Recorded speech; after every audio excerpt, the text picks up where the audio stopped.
লাখো লাখো মানুষের ভালোবাসায় সিক্ত হয়ে চির বিদায় নিলেন বাংলাদেশের গণমানুষের অধিকার আদায়ের সংগ্রামী আপসহীন বেগম খালেদা জিয়া। তার নামাজে জানাজায় ঢল নামে শোকাতুর মানুষের। জানাজায় অংশ নিয়ে প্রধান উপদেষ্টা তারেক রহমান সহ রাজনৈতিক দলের নেতৃবৃন্দ সহ কয়েক লাখ মানুষ। আরও জানাচ্ছেন জাহাঙ্গীর আকন্দ, ছবি তুলেছেন জাহাঙ্গীর আলম।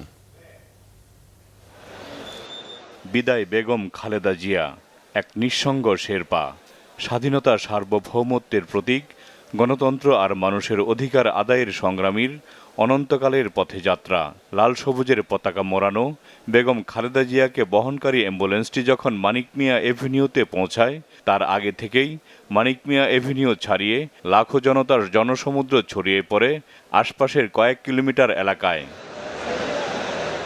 বিকেল ৩টার কিছুক্ষণ পর অনুষ্ঠিত হয় বেগম খালেদা জিয়ার নামাজে জানাজা। সেখানে অংশ নেন প্রধান উপদেষ্টা, বেগম খালেদা জিয়ার বড় সন্তান, বিএনপির ভারপ্রাপ্ত চেয়ারম্যান তারেক রহমান, উপদেষ্টা পরিষদের সদস্যবৃন্দ, তিন বাহিনী প্রধান, কূটনীতিক ও রাজনৈতিক দলের নেতৃবৃন্দ সহ মানিক মিয়া এভিনিউ এবং তার আশপাশের কয়েক কিলোমিটার এলাকা জুড়ে সমবেত লাখো লাখো শোকাতুর জনতা। জানাজায় মায়ের জন্য দেশবাসীর কাছে দোয়া চেয়েছেন তারেক রহমান। বিসমিল্লাহির রহমানির রহিম। আমি মরহুমা বেগম খালেদা জিয়ার বড় সন্তান তারেক রহমান। আমি আজকে এখানে উপস্থিত সকল ভাইয়েরা এবং বোনেরা যারা উপস্থিত আছেন, মরহুমা বেগম খালেদা জিয়া জীবিত থাকাকালীন অবস্থায় যদি আপনাদের কারো কাছ থেকে কোনো ঋণ নিয়ে থাকেন, দয়া করে আমার সাথে যোগাযোগ করবেন, আমি সেটি পরিশোধের ব্যবস্থা করব ইনশাআল্লাহ।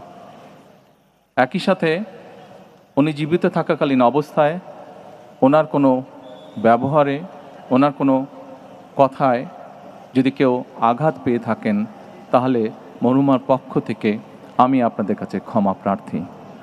দোয়া করবেন আল্লাহ তাআলা যাতে ওনাকে বেহেশত দান করেন। জানাজা শেষে বেগম খালেদা জিয়াকে দাফনের জন্য মরদেহ নিয়ে যাওয়া হয় শেরেবাংলা নগরে শহীদ রাষ্ট্রপতি জিয়াউর রহমানের সমাধি পাশে। সেখানেই সমাহিত করা হয় আপসহীন সংগ্রামী বেগম খালেদা জিয়াকে। সবাইকে সুখ সাগরে ভাসিয়ে চিরবিদায় নিলেন বিএনপি চেয়ারপারসন বেগম খালেদা জিয়া। গণতন্ত্র মানুষের অধিকার আদায়ে বেগম জিয়ার যে সংগ্রাম, তা বাংলাদেশের ইতিহাসে স্বর্ণাক্ষরে লেখা থাকবে। জাহাঙ্গীর আকন্দ, বাংলা ভিশন, মানিক মিয়া এভিনিউ, ঢাকা।